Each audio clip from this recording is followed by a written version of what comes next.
Okay, magandang umaga, magandang tanghali at magandang gabi sa inyong lahat. Welcome to my YouTube channel, Bisdak Reaction TV. Bigyan natin ng reaction ang hula ni Madam Windra tungkol ito kay First Lady Liza Marcos.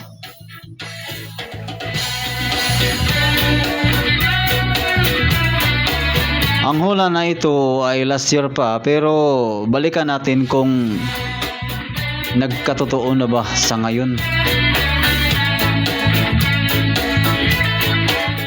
Ano ba ang katangian sa isang First Lady Liza Marcos sa baraha? Ano ba ang nakita ni Madam Windra? Positiba or negative ang result?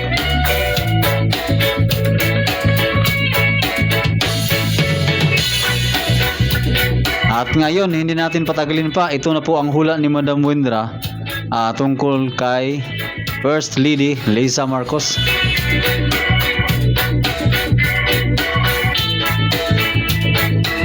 May nag-request po kasi kung pwede ko daw pong basahan si Ma'am Liza Marcos. Naku, ayun na tayo. Dami po nagre-request. So again and again po, kung makararating man po ito sa kinaukulan, hindi ko po kilala si Ma'am Liza Marcos. Hindi ko pa po siya, hindi ko siya kilala na get together or something. Kilala ko siya bilang asawa ng ating presidente. At kung ano man po mababasa ko rito, again and again po, ito po ay for entertainment use lang. Sana po ang tamaan ay huwag magagalit. Kung ano man pong pangit ay itapon at ang maganda ang ating tangkilikin. Ayan po. For entertainment use po ito. Ano man po ang mabasa ng tarot ay aking i-interpret. Interpreter lang po ako ng tarot. Liza Marcos, born August 21, 1959. Ayan, Manila. Ayan po. 66 years old, Liza Marcos.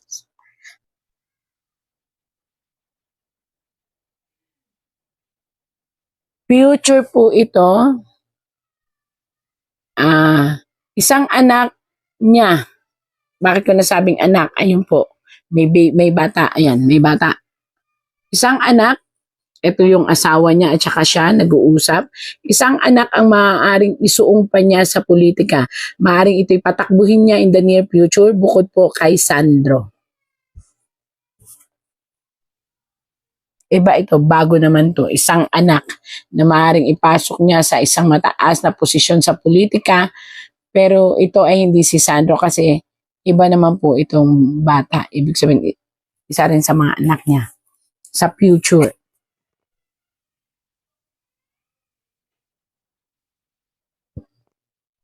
Puro ano po ito, balakin. Ito ay balakin, mga plano niya.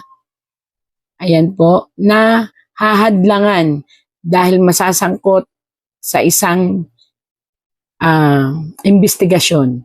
Hindi ko po alam kung anong investigasyon na yan. Pero itong masasangkutan niya ay mula dahil sa kanyang kadugo din. In the near future po, ito ang sinasabi ko. Pero dito ay pinakikita talagang ang matatag nilang pagmamahalan at pagsasama ay talaga namang susukatin ng panahon. Ayan. Ito pong katatagan ng kanilang pagsasama ng kanyang kamag-anak at ng kanyang asawa at ng kanyang anak ay susukatin ng panahon. May darating po sa kanilang pagsubok. Itong pagsubok na ito is kakaharapin bago matapos ang terms ng ating President Marcos. Pero nakita naman dito na talagang pilit nila ipapakita na strong ang kanilang relationship.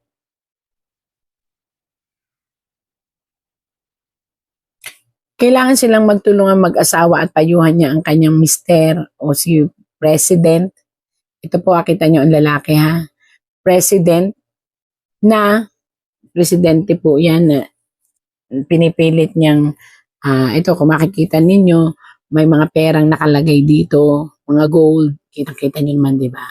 Tapos nakabaliktad, ibig sabihin, may kasasangkutan sila na isang malaking question ng batas tungkol sa pera. Ayan po. Ayan, mako-question po sila tungkol sa pera. Ayan. Coming po ito. Batas po ito na kinakailangan nilang maipaliwanag ang lahat. Ang hirap ng pag maraming pera, ang dami nagko-question. Pag wala naman pera, mahirap din. Ayan, ako. Kinakailangan pag-isipan ang lahat ng mga binibitawang salita, Madam Lisa Marcos. Kasi po, may mga taong tila baga hindi naniniwala sa bawat salitang lumalabas sa inyong bibig. Kahit pa ito ay pinapakita nyo through your action. So mag-ingat po. In the near future po, may mga question na lalabas at madadawit na naman po sa mga iskandalo.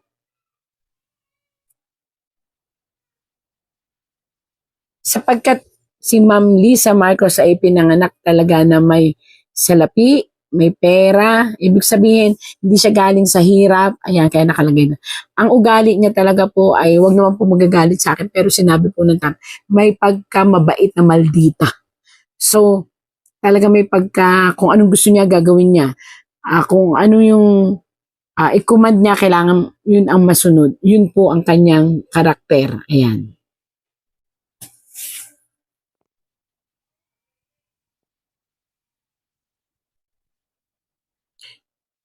Ito ay pagpaplano na hindi ko alam kung hanggang kailan, pero nagnanais na lumayo. Isang pagpaplano po ito in the future na nais lumayo at manirahan sa isang malayong lugar, malayo sa Pilipinas. Yun po ang lumabas dito sa tarot. Isang plano na may pupuntahan, ito po yung future na pupuntahan, na malapalasyo at magandang lugar na doon maninirahan. Ito po yun. Ayan.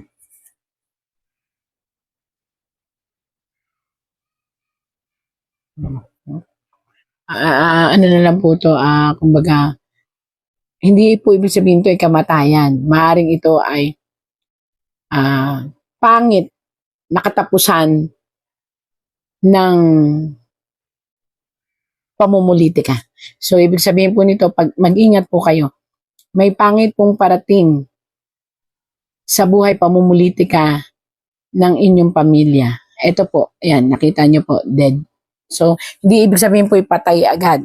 Ang ibig sabihin po nito, maaring may pangit na kahantungan ang buhay pamumulitika o politika ng inyong pamilya. Yun po ang ibig sabihin nito. So, ang ibig sabihin na lang po noon ay mag-ingat at kinakailangan na sana lahat ng mga galaw ay ayon pa rin sa mamamayan para dumating man ang panahon po, hindi ito dumating sa buhay ng pamumulitika ninyo. Ang pangit na kalalabasan ng posisyon ng pamumulitika ng inyong pamilya. Yan.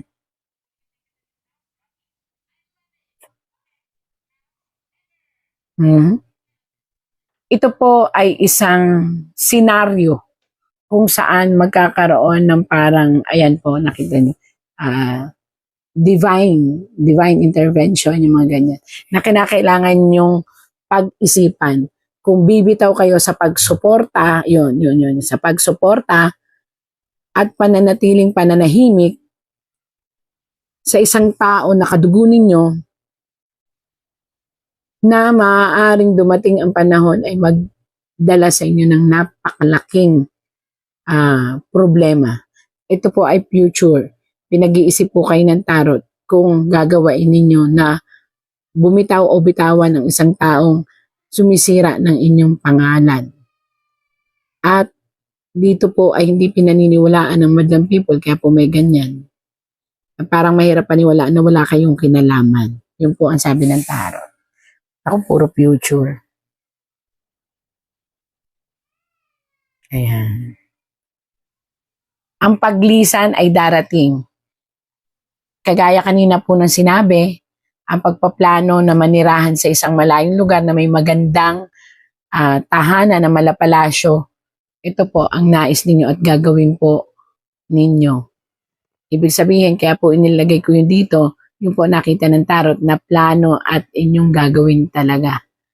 Ang paglayo o paglalayag o pag-alis. Ayan po.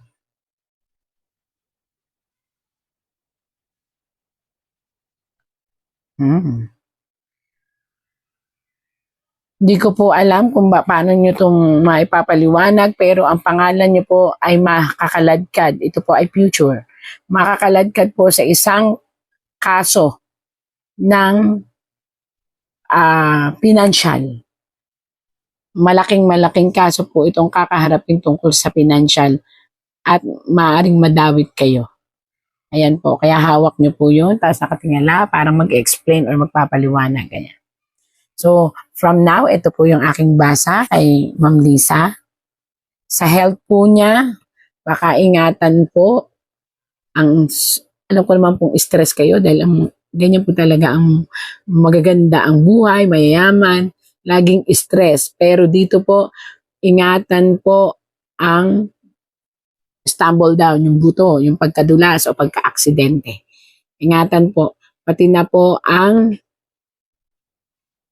mga kamay, neuro, puso, yan, because maybe po of stress.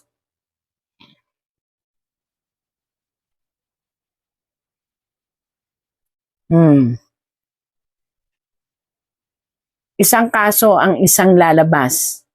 Hindi ko alam kung ano po ito, pero ito ay isang kasong ma-expose sa ayaw nyo man po at hindi.